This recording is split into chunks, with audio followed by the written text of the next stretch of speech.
Y is recorded in front of a live studio audience. A couple things. We still have time, in case you're wondering, if we want to book a room at Jules's Undersea Lodge, 20% off Easter special. Oh, well, Yep. yeah. So, um, you just have to say Happy Easter when you make your reservation. So we can do that. You know, it's funny. Uncle Mac used to always scuba dive around Easter with bunny ears on. So maybe we could borrow his scuba diving bunny. There we go. Yeah. So here's the thing. Jules's Undersea uh, is a luxury package. And this is the thing I think we should spring for. We check in at the front office and meet our mission director. Um, fill a pizza order, which will become important in a second. We have a topside orientation, and then we prepare our personal items for transport and gear will be issued. Okay. They have Wi-Fi in this underground habitat. Yes. So we can bring our tablets or phones or whatever you like. Okay. The lodge is stocked with water, soda, iced tea, and snacks. So they've already got a leg up on Dave. Um, Yes. check-in is 10:30 a.m., so which is nice because you don't have to like, Plug your gear around and yeah, like just sitting around waiting for the that's the person to perk. get checked. Yeah. And then between 4:30 and a pizza is brought down to you. That's amazing. So I think the hardest part, if we do this, is going to be the two of us deciding what toppings go on this pizza. I mean, if we do this, this is a when we do this. I mean, we might not be doing it for Easter this I year, know, but you're right. You're right. we are doing this. We've already Right. decided. I've already picked out my wardrobe. I've already like, I'm ready. So here's the thing. I think we should spring for the uh there all the things that were in that package I just told you about. There's another one that we get lunch topside, and then Okay. we get a PADI specialty certification card to add to our diving credentials. That's And not important. many people can say that they have that. Now, while I don't understand what that stands for, I now want that. Well, no, it's a real diving thing. Like I mean, it's real divers. Like, I mean, Okay. it's not so exclusive like being, you know, a Lord of Sealand, but Right. it means we're actually know how to dive. What? Even if we don't know how to dive. No, we're gonna learn how to dive. Well, we're going to learn how to, but I feel like, let's be honest, at a certain Okay. point, you're going to tune out and you're just going to be putting on a weight belt and dropping down and being like, I'm here, let's go. No, but once we get there, we're gonna get the real certification that way. Yeah. Okay. Well, fair.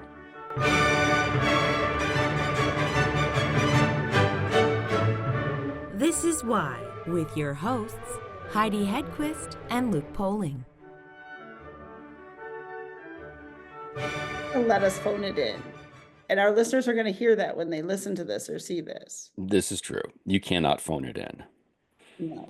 I mean, Um, it will be difficult to get me out of the pool, but the I, pool within that you take to get into within the the, undersea lodge. Yeah. yes, which I I see. love. But you're going to be in your full Not scuba because gear. I'm afraid, just because I want to hang out in the pool. No, yeah, but I love being like working on my tan, but I also just love pools. Like I never outgrew that feeling of being like that's part of why I love hotels is I get very excited if a hotel has a pool. I do not travel anywhere without my bathing suit. Ever. Okay. We know that. So I know this. Yeah, yeah, we've known this from day one. What you're saying is that we dive, we have our card, we're in the lodge, right? Get the pizza. It's Have important. our pizza. It's great. Mhm. We're on our devices watching stuff, just hanging out. Which is not what we'd be doing. We'd be talking incessantly. Yes, but if we have internet connection, I'm like, I'm going to stream something. I'll be watching, tennis or something I never do just because like, well, it's here. We're underwater. This is cool. You would be And putting on this your is what suit. we would do. Yeah. And you would be putting on your suit and getting back in the water to just, okay, gotcha. Watch tennis. To watch tennis underwater. All right, Mhm. cool. And we would be Mystery Science 3000 ding tennis underwater. Yes, that's true. Mhm. So, okay. Well, I'm glad we got that sorted. Could it Uh, be like, 80s tennis? Could it be like Pat Cash versus work It better. could be. It very well could be. Um, what were the other things I wanted to discuss? What's great about it is our listeners are not going to realize that this is real and this is an amazing episode and this is an amazing Yep, they're just going to think we're like talking idiocy like normal. gonna think that this is like some really dorky thing, and then they're gonna listen to the episode and realize that not only is this real, it is way cooler than we're making it. Like it's Hmm. 1,000 times cooler, and it gets better and better and better. And when we do this, we're gonna want to do even more than this. Yes, yes to all They're of all that. gonna want to go with us, but they can't go with us. They have to go on their own. Right. No, we need to, it's a habitat. It's not a, you know, Colony, it's not an Airbnb. Like you can't just please. three to a room. Come on, get out of here. There's no bunk Not the beds. company experience. Yes, it is not the Three's Company. Not. Exactly.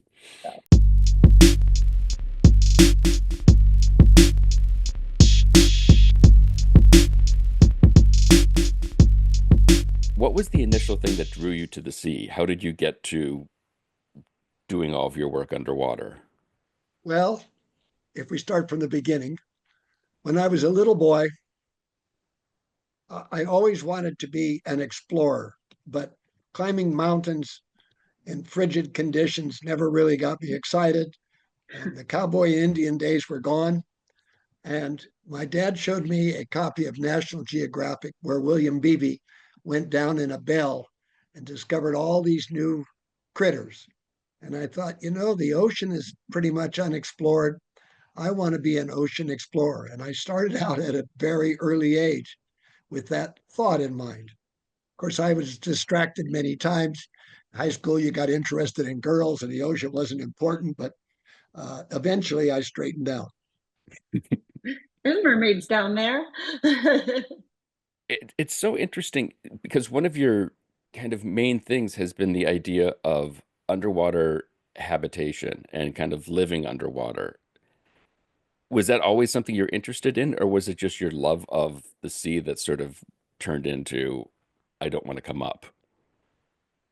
I started diving basically when I was 12 years old. I made my own gear and went and salvaged little things in a lake in about 12 feet of muddy water, and I got paid in those days $12, which was like a fortune for this little kid. And I said, "Here's where the money is," and that got me interested in diving.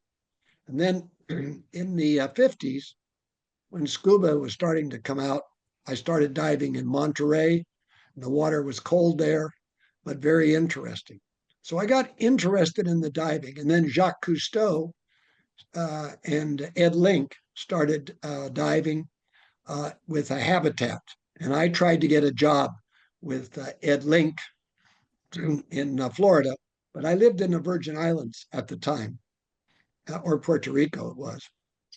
And I really couldn't afford to go to Florida.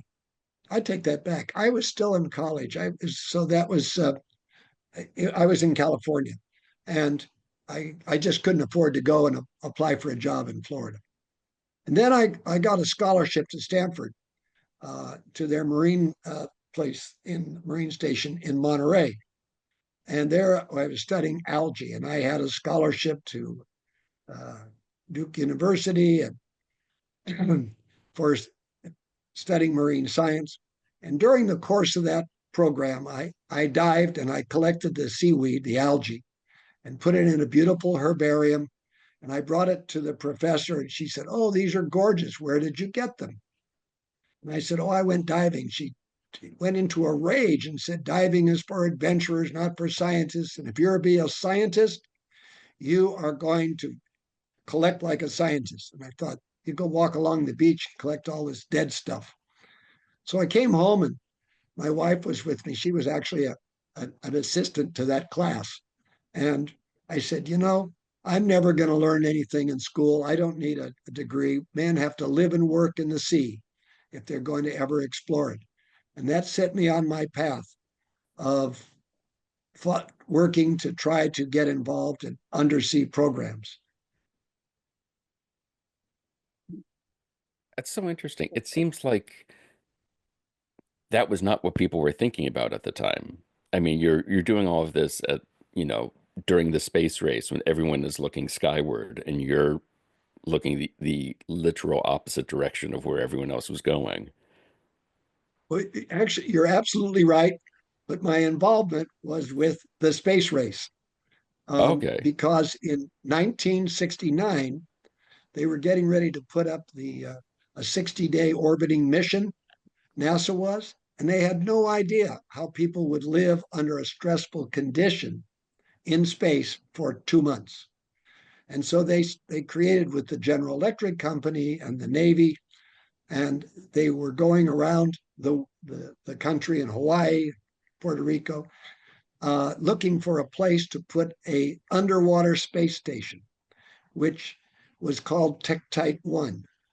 And Tektite 1 was the first time that aquanauts lived underwater. We went through, so I ran the research station in the Virgin Islands. My boss said, hey, some guys want to talk about bringing us underwater space station, and you better talk to them. And I did. And I talked and talked. I not only talked them into bringing the space station Tektite to the Virgin Islands, but I got them to appoint me as one of the aquanauts. And with that, it set off my whole career in what I've been doing now for 55 years, is running underwater habitats. And that program, we went actually through the space, blood, and biology program. We were a week in the hospital at Pennsylvania being stabbed and jabbed and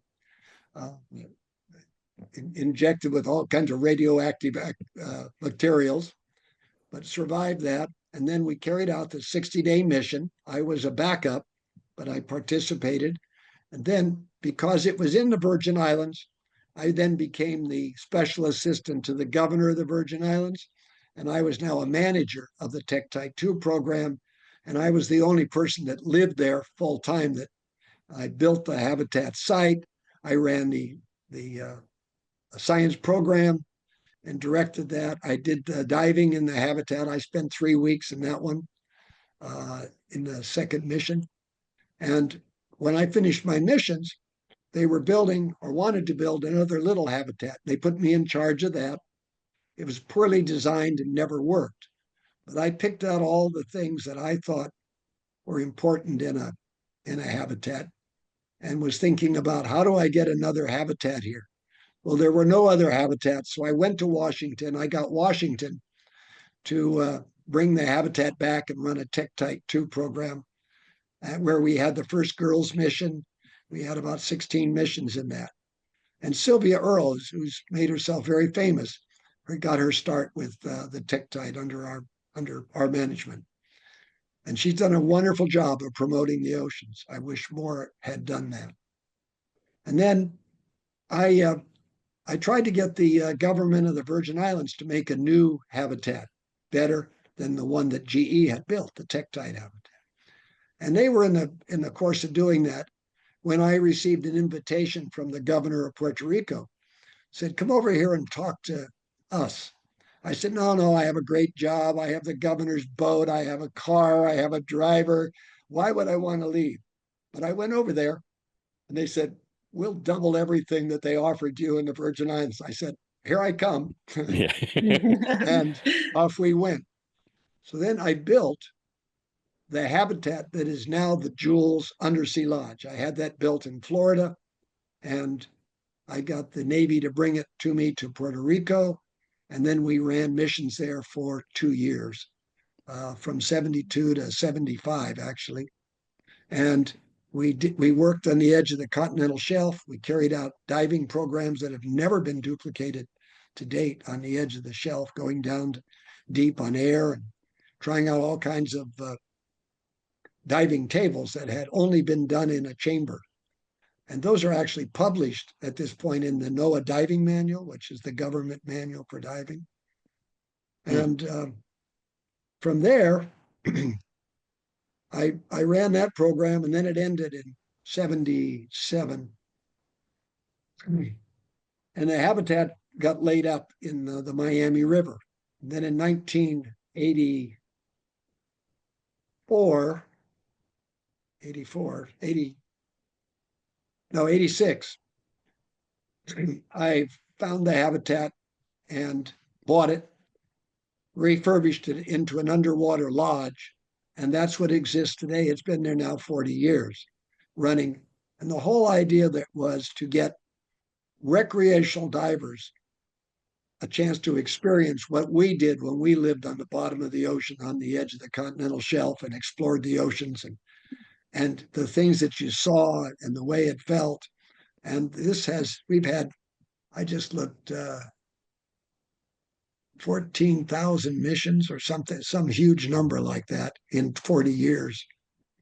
Wow. When I started, there were only, you could count them on two hands, the number of aquanauts. And now there are thousands of people that have lived underwater for more than 24 hours. That's amazing. I don't think I'd ever want to go to sleep. I just want to watch. So I've got two quick questions before we move on. One, you mentioned that the initial underwater habitats was part of working with NASA. Were the Soviets also developing habitats like off the shores of Gdansk or something? Or was this only the US was only doing this in the space race? No, this was a time of habitats. In fact, I have a book. I have two books out now. One is Living and Working in the Sea, which is a summary of all of the habitats that were operational and have been operational. There are 60 of them, I think, and it goes through each of the participants and what diving schedules they carried out. It's the only place where all of this is documented, and it's used in most every college and all underwater activities as a reference material. And then I have another one that was just published by The Deep, a company in London that's building habitats now. They've been advertising how they're going to build something that people live on the bottom of the ocean at 700 feet, which I'm very skeptical of. But they just published. They wanted to know what's the history of Tektite 1 and 2 and La Chalupa, my habitats, and I wrote it, and they published it. Now it's on. You can Google it. It's on Amazon. It's called the Koblick Chronicles, and it's the story of really a detailed story of what I've just summarized to you about the habitats. And And it talks about personal experiences mhm. and the things that happened that were good and the bad in all of these programs. So the answer to your question is there were many habitats in those days. However, for the last 50 years, there have only been three, and I had two of them here. And the other one was offshore here in the Keys, the Aquarius. And then the Underseas Lodge, color TV Oh, or sure. yeah, that they had that. What Total, about ice machine? owing what? Did you Ice have, machine? yeah, at the lodge or no? No, no No, ice no machine. ice machine. Okay. No ice. Uh, do you need shower caps at a lodge under the sea? Probably not, right? No, I mean, when no. anyway. The the food is delivered, Hmm. and there's a refrigerator down there and a microwave in the lodge. Uh, Not in the past, but now. Right. And so they have cold drinks in the refrigerator, and they get snacks, and they deliver breakfast to them. It's air conditioned Oh, all so right. that you don't. I mean, it's very comfortable. It is not a fancy hotel. Remember, it's a made over research habitat that allows people to live and work on the bottom of the sea. And I've had two or three NASA missions here, Hmm. and I had the Russians here. The only time the Russians have ever been in American habitat was here at my facility back in Hmm. the 90s. And I ran a program. I've had Buzz Aldrin's been down there two or three times. He's on my advisory board, my nonprofit archaeology company called Aurora Trust, where we work in the Mediterranean doing marine archaeology. That's a whole different foundation and different aspect of marine Yeah. education, where you're looking at the cultural aspects. instead Can of you the educational aspects. can you give us a sense of the size of these habitats? Because I think it's hard for my mind to imagine what these things look like. Can you stand up in them? Are you crawling around? All of that kind of thing. Think of taking three 20-foot Aerostream trailers, Okay. putting them side by side, so that there's one that's for living that has the beds. There's Hmm. one that's a kitchen, uh, sort of a hangout room where we have the TV and the refrigerator, and they do the eating in that compartment. And then in the middle is open to the sea with like a little swimming pool. It's 4 feet by 6 feet. You swim into the swimming pool, get out, take a shower, dry off, put on nice dry clothes, and the windows are 42 inches in diameter. So and there are three of them. You can Wow. watch the fish, and you can watch the fish come into the moon pool, which is where you dived in. In fact, we used That's what to I would do. seed the moon pool with a little something, a little bait, and then take a little net and scoop the fish out of the net, throw them in the microwave, and we'd eat them right like that. First, but I mean, threw them in the microwave. I'm Oh, just the thought of living underwater in a habitat for 3 weeks. I just I'm assuming you don't spend a lot of time in the habitat, that you're out diving and exploring and seeing what's around you. Or are Yes, you, we worked up to 8 to 10 hours a day in the water. But the nice thing wow. was you could go out and work for a couple of hours, come into the moon pool room, sit down, have your tanks refilled, and they'd give you a hot cup of coffee. You drink the coffee, tanks filled, and you go out again. It's not like diving from a boat where you have to be watching your time on the bottom and what's around and did I lose my boat and Right. where am I? That's It's like amazing. living in a house for a few months. You get to know what's in your backyard, and you could go Mhm. out at night and find the garden or find the water fountain. And it's the same with living in a habitat. Once you become familiar with the surroundings, it's like you're working around the house.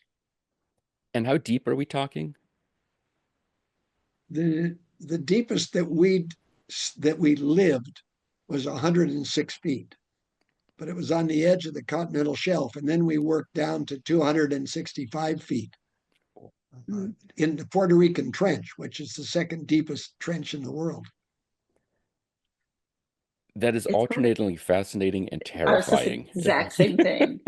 I'm like so excited and yet like hyperventilating at the same time. Like that thought of the pool and the shower and being in the water, under the water and going everything, the whole experience of being in it, I love. But getting to it, I'm not it freaks me out. Once I'm there, I'm all in. And it's but oh, that's Well, come amazing. on down and we'll take you for a dive. Oh, amazing. I love it.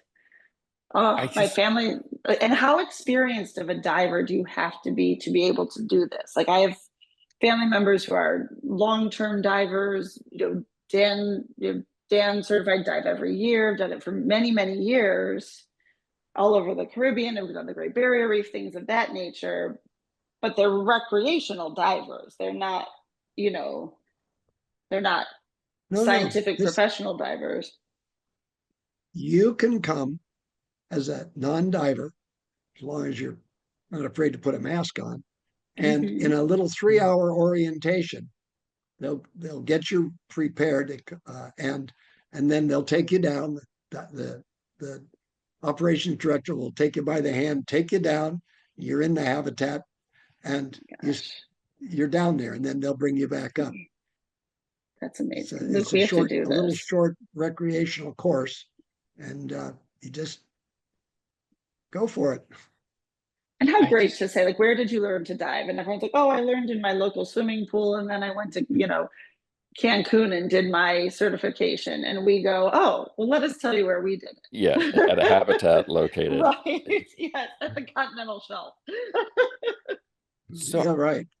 your I'll tell you, of research, all the things, of all living on the edge of the continental shelf and carrying out those dives is a really memorable activity in my life. I mean, it was really special, and no one's ever done it since.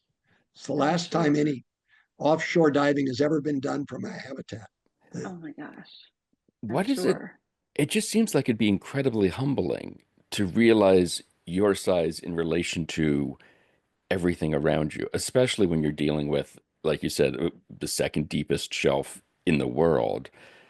And to just think about all of it, it's just got to be either awe-inspiring or completely terrifying that we are such a small part of this world.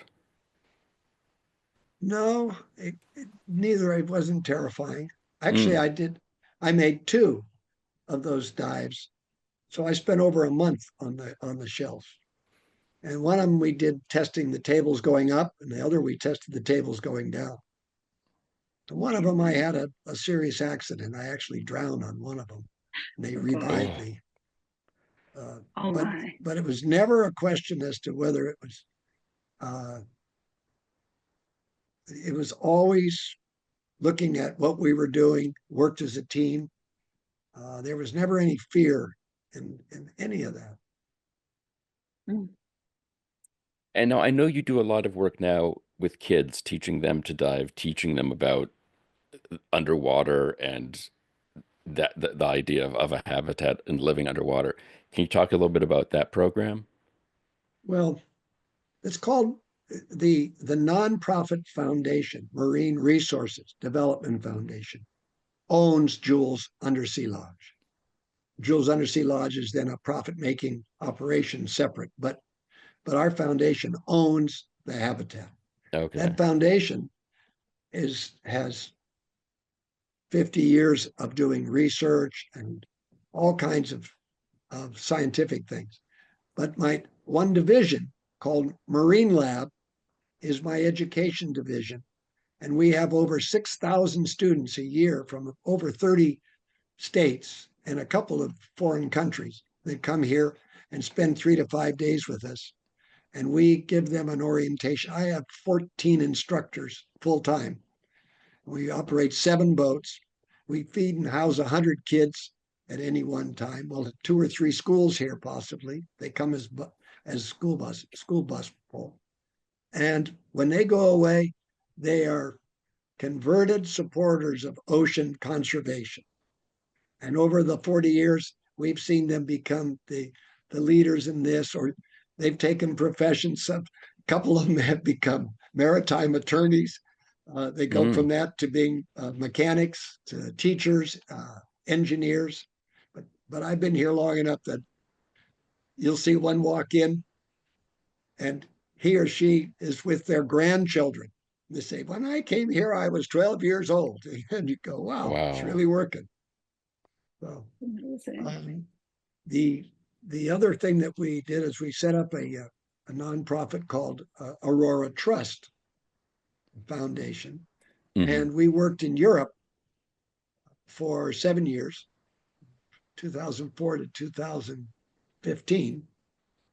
It's more than 7 years, 9 years.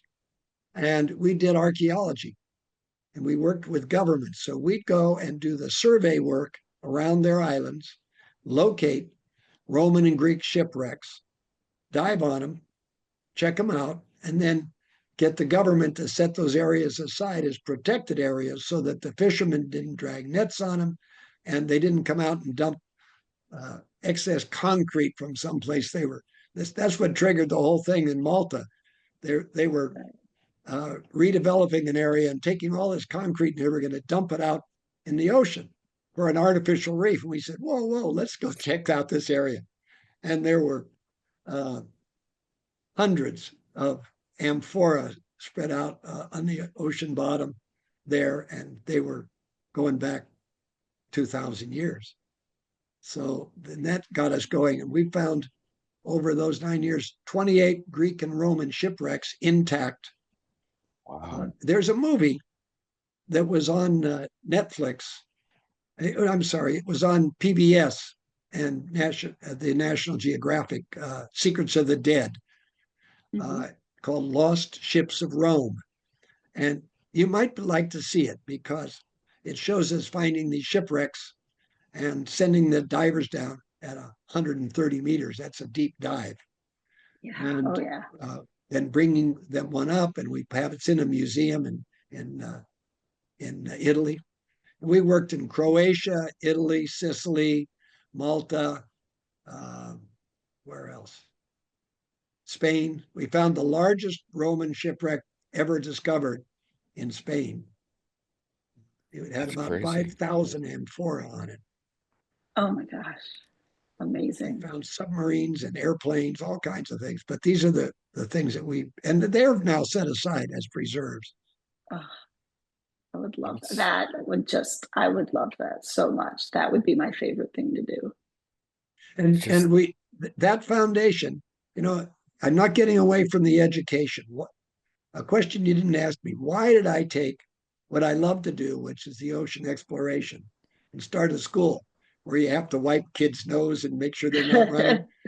That wasn't my level of interest, but I realized after working in Washington that if these folks that were in charge, the bankers, the the congressmen, the senators, if they didn't realize the importance of the ocean by the time they got into office, we were not going to be able to get them to think in the right direction and Right. work about protecting the ocean.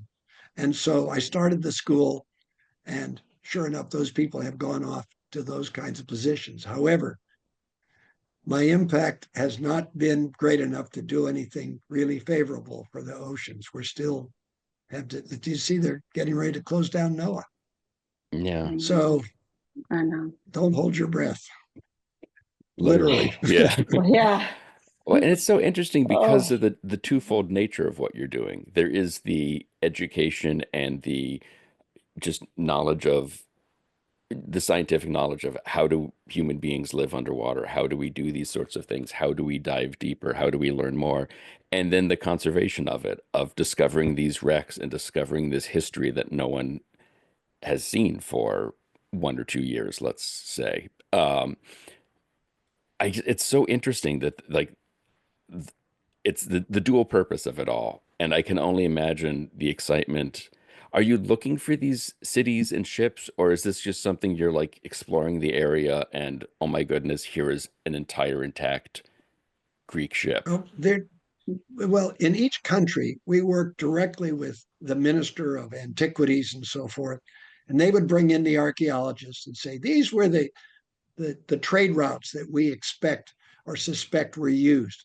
So then we would go and survey with side scan sonar Hmm. those routes. And if we saw anything pop up that looked interesting, then we'd send a camera, an ROV down there to look at it. And if that really looked interesting, we'd come back and try to dive it if it was within 450 feet. After that, and we didn't have the equipment to do any kind of salvage mechanically in the deep water. But my partner, Craig Mullen, is one of the world's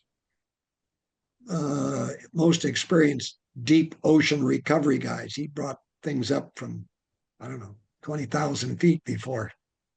And so he was my partner in this. He's on my board of directors. And what happened was we were asked, our foundation was asked to come and do this cultural work. And by the way, the Aurora Trust, in addition to working with the wrecks, also did education programs. We did little workbooks for the kids and presented to the classrooms. And we based those on, look, this is your cultural heritage, and this is why the ocean is important. So there's biology and the science on one side and the cultural aspects on the other. And we did both. But But that, even I feel like you're saying that there is this sort of like we always say, not a political show, but this decision to possibly shutter NOAA. And but you must see some impact from the people you've been able to bring in to see this firsthand. I mean, you said people coming back with their grandkids, that it is impacting people and it is right. having a resonance that people, it's a clearly a moving and important experience in their life. yes, we've been involved with Guy Harvey Foundation, which is he's an artist with a big support group and has a nonprofit. And so they were saying, "Oh, we want to introduce you to so and so, who's the director of this research program." And this, so we would get on the phone with them and they'd say, "This is Jan," or my CEO would be talking to him from Marine Lab. "Oh, went to Marine Lab." You got that about eight out of 10 times that they had been to our place, and this has had influenced them. So the answer is, it's definitely had an impact. It's just not great enough to save our oceans. Just not yet. It will turn the tides, literally. There you go. I guess my last question, when you're diving, when you're in one of these habitats, is there a moment that is sort of your favorite time of day where you're just like, this is where I want to be. This is it. Or I'm assuming it's not on land, that it is in the water. Is there one thing that you're the happiest, that just is your happy place or your happy, thing to be Golden doing? hour. Yes, there Okay, is. great. After being in the water for 8 or 10 hours, Hmm. you're tired. And so we used to sit on the bunks in the sleeping compartment of the place and turn on the lights outside and kind of just watch what was going on. And one night, this great big fish, I mean, I have no idea what it was, swooped out in front of the light and swallowed a gannard, which is a little bottom feeding fish that has a lot of prickly spines, and you can't pick them up because they'll stab you with their little spines. And he swallowed this gannard and took off. We said, "Wow, did you see that?" We said, "Yeah, that was neat." And about 5 minutes later, this great big guy came back again and he spit the gannard out, and the gannard swam away. And I said, "Did you see that?" And that's what prompted us to build the underwater lodge so people could see things. And I'll never forget that night and how it changed my whole thinking of.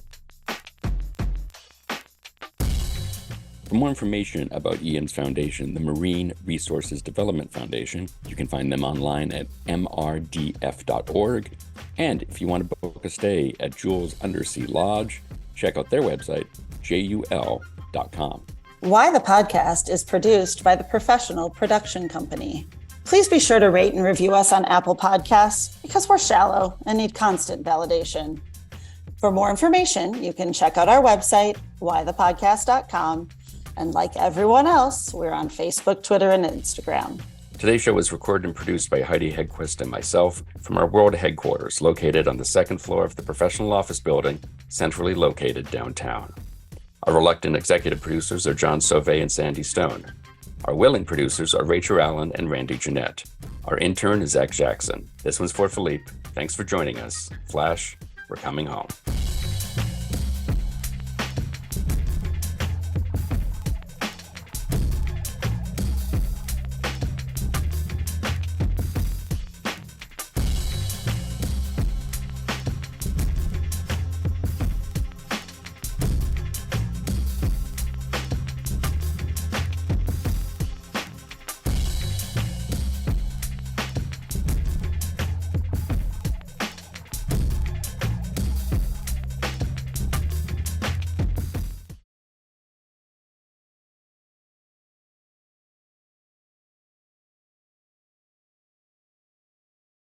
Nigel, is that you?